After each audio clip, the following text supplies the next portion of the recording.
Will New York City become the next Detroit? The election of Zohran Mamdani as mayor of New York has pundits everywhere predicting the demise of New York City. Economic history argues that if Mamdani implements the programs that he promised as a candidate, New York City and the state of New York will continue to decline. Wealth will flee the city and the state in ever-increasing amounts. Welcome, patriots, to this edition of Common Sense for America. I'm your host and commentator, Bruce Rutherford, coming to you from the beautiful Westwood Golf Club in Houston, Texas. Today, we will predict the future of the city and state of New York with Zohran Mamdani as mayor of New York City. Now, if you're watching us on YouTube, please like us and give us your review. If you're watching our podcast, please subscribe to this channel and give us your rating.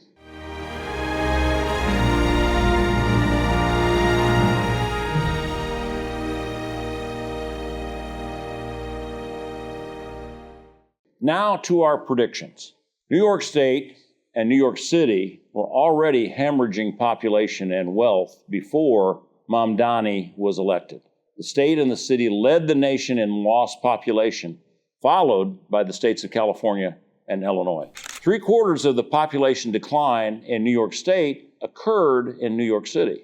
On March 14th, the New York Times reported that the city had lost almost 6% of its population, 550,000 residents, between 2020 and 2023. Families with incomes of $32,000 to $65,000 left the city in large numbers in 2022. Now, this highlights the issue of affordability in New York. Affordability is one of the key issues Mamdani promises to fix, and it was the number one issue associated with Democratic victories on November 4th.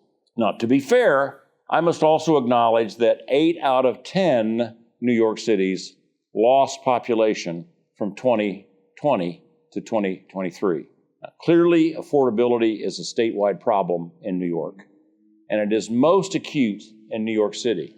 What does Mamdani say he's going to do to fix this problem, and what will that mean for New Yorkers?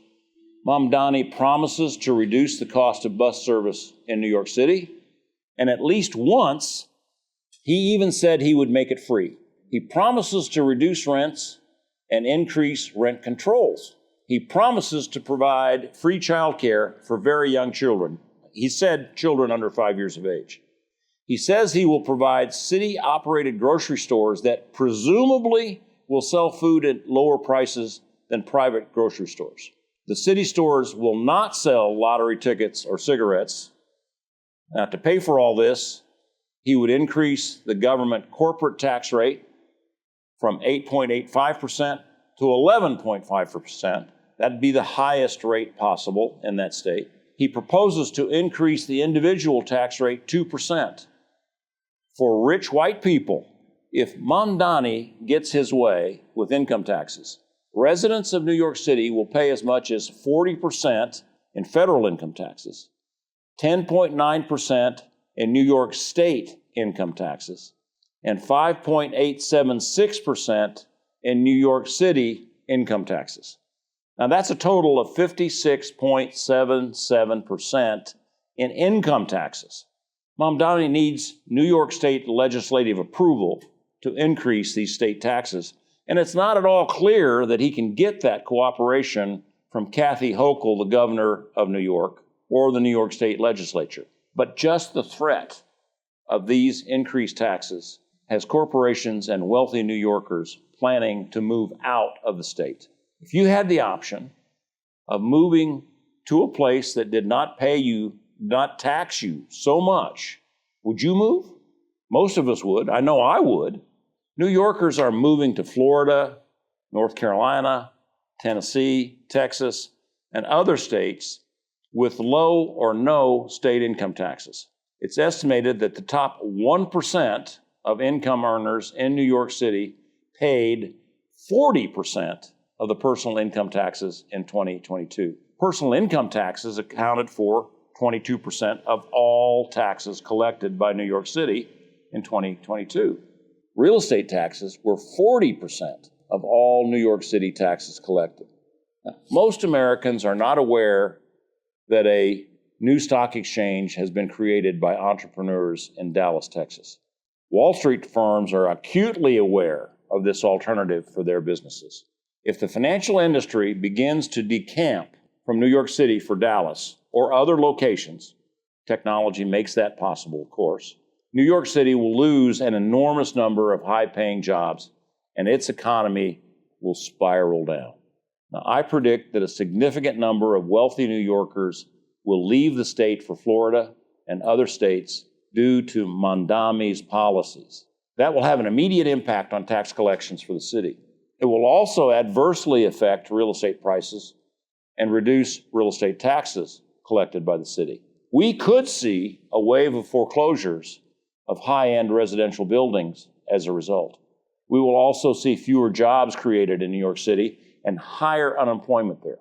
Now, will this reduce rents in New York City? I don't think so. There's a significant pent-up demand for residential space that will keep rents high. Mamdani's policies to try to control rents will backfire. Rent control freezes rents at a certain level for a specific building, but it doesn't reduce the real estate taxes and the maintenance costs of that building. Now, these costs are passed through by landlords to the tenants with no markup, with no additional profit, just the administrative burden of passing them through. So landlords are prevented from increasing rents and prevented from making any kind of profit on their costs.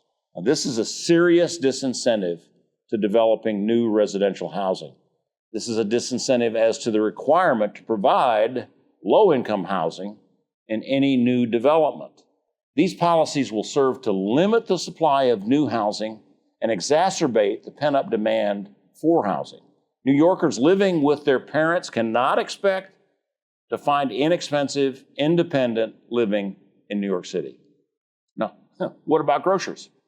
Mamdani promises to provide city-owned grocery stores. If he can deliver those stores, they will buy their food from the same sources as private grocery stores. The last time I checked, there are not a lot of farms in New York City. Does Mamdani think the city can run grocery stores more efficiently than private business? I doubt it. Can he put the stores in free rent or low rent locations? Maybe he can do that, but are those locations close to the residences where there's a demand for the food? I'm skeptical he can pull that off. Finally, he'll have to pay people competitive wages to run the stores. That leaves profit margins that must be sacrificed to give people lower food costs. Private grocery companies have very low margins on the groceries they sell, usually about 1 to 1.5%. These businesses rely on turning their inventory over 10 to 12 times a year to make a decent return on investment. Even if Mamdani's stores forego that 1.5% profit margin, customers will save only 1.5% and must travel to the inconvenient locations to shop. Now, I'm very doubtful that all of these assumptions can come true. I just don't see this promise being kept. Then there's the promise of lower transportation costs. The New York City bus and subway systems already run deficits every year. Where will he get the money to reduce fares?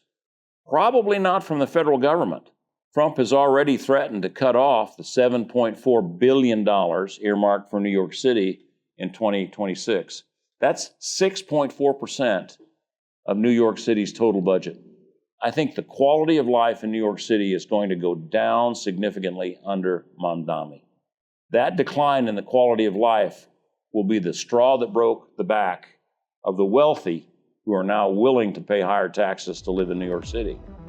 When the quality of life declines, they'll leave. Now, New Yorkers have voted for a disaster for their city and their state. Now, why did they do this? Why are they so ignorant of economics and political science that they bought a bag of lies from Mamdani?